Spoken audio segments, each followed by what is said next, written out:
Hi guys, yet again welcome back to Ash's Kitchen. Today I'm going to make Dum Kokur. It is a chicken based recipe. It is my third Kashmiri recipe. As I had mentioned before, this entire month I'm going to be introducing Kashmiri cuisine into my channel, and this is the third one. I'm super excited because not only the cuisine lures me, and it is actually I am going more into depth of it. I've started doing a lot of research, a lot of survey regarding the climate, regarding the people, why some certain spices are used by them, and the more I am getting into it, the more I'm feeling excited and happy. We'll bring to you small tips also. For now, today I'm introducing my third recipe. So let's check out into my kitchen how to get the third one on your plate. Dum Kokur. So we start making our Dum Kokur Kashmiri recipe. Which I have started my Kashmiri cuisine recipes. So this is the third recipe which I'm going to make today, and the name of the recipe is Dum Kokur. Okay, so this is around 3 to 4 big spoons of curd. I've already whisked the curd and kept, and now I would start the marination process. This is the first step towards making this recipe. This is around 8 to 9 big pieces of chicken, and this would go into it. First, before that, I would just drop in some masalas which are very necessary. This is salt, which is again a compulsory thing into Kashmiri cuisine. So this would go into dahi. This is half a teaspoon. This is soft powder, fennel seed powder. This would go 1 teaspoon. Okay, then this is ginger garlic paste. So this is again 1 big soup spoon I'm putting, and this is around if this red chili powder would go 2 teaspoons. Later on, if you feel it's less, then we'll add it. So then I would give it a whisk. Along with this would go haldi powder, half a teaspoon, and rock salt according to taste. And give it a good whisk. First, this thing has to be blended well. So soft salt, red chili powder, haldi powder, and salt, and of course good creamy curd. This becomes the base for marination. Ginger garlic paste also I've added, and then would go the chicken pieces.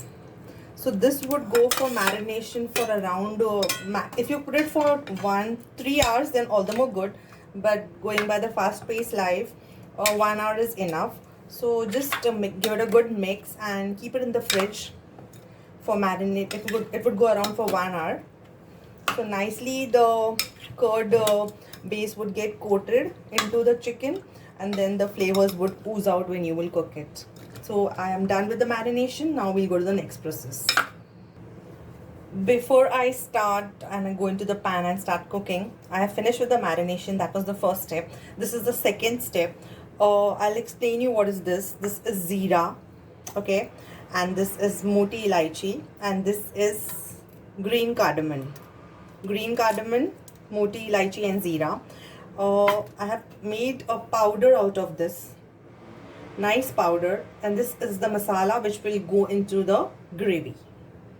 Okay, now we go to the third step. So we now start making it. This is around 4 to 5 big spoons of ghee I've put. The more ghee, the more tastier it becomes. So again, you can take a call, but in Kashmiri recipes, you have to put in more ghee. Okay, now we start with putting in the whole spices. This is dalchini, which would go into it. This is bay leaf. Then would go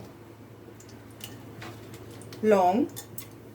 Okay, and now we'll just allow it to leave its flavor in the ghee. It would take a sec.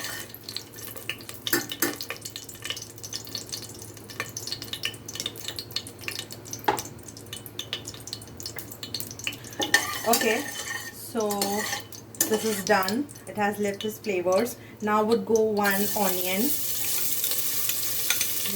nicely chopped.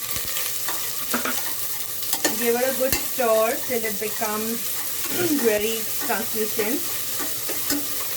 You don't have to burn it, just you have to make it well cooked and soft. After this would go ginger. I have just chopped it this way.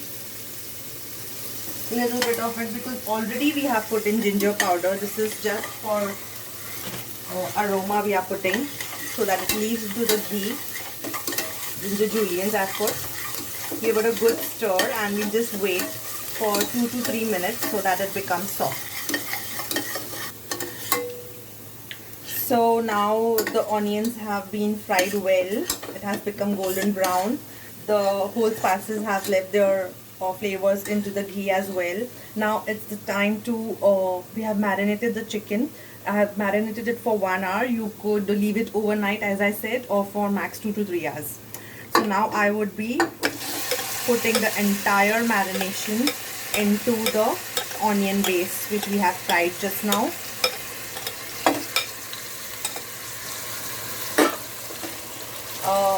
Don't put in water.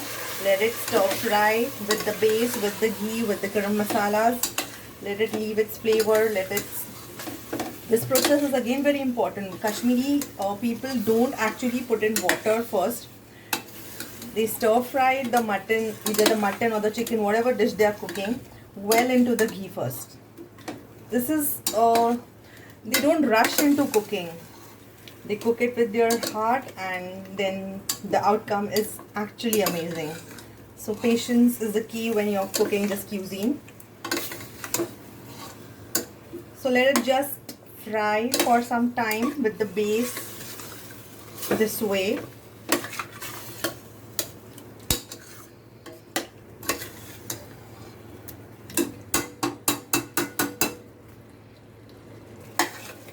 So I have fried it for 5 minutes.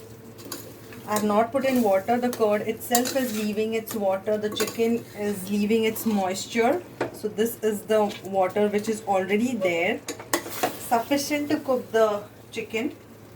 Now I would be putting the powder which I had grinded. I had shown before. This is Zeera, black cardamom and green cardamom, elaichi, choti elaichi, moti elaichi and Zeera. So this I would put 1 teaspoon. Okay, this is the only masala which is going to go into it. If you feel it's less, which I'm feeling so again I'll put half a teaspoon more. These are around 8 to 9 pieces of chicken chunks, big ones. And salt and other things we have already put inside before the marination. Ginger garlic paste as you had seen. So now this would go for dum. Okay, the name of the dish is Dum Kokur, so it would go for dum now. I would not put a whistle because I don't want the chicken to shred. I want it to come out in full pieces.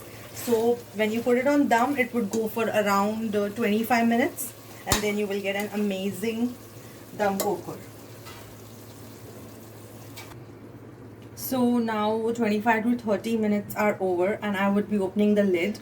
I would just like to tell you, in between I had put in just half a glass of water because I felt the water was reducing, and yes, it has been done. All the flavors have been properly come out into the base and the chicken has not shredded. It has come out in full. So now I would be switching off the gas and would be plating it. So now I have plated it and this Dum Kokur is ready. Garnishing is not required in Kashmiri dishes. I had mentioned it before also. This is my 3rd recipe towards contribution of Kashmiri cuisine. We'll come out with the 4th one very soon. It's very easy. It's very delectable. Do give it a try. Usually we use our Indian tomato based and onion based gravies and we prepare it the typical way. So why not give a twist to the chicken and mutton which we cook. So we'll come out with the 4th one very soon. For now, stay fit, stay healthy. Bye bye, take care.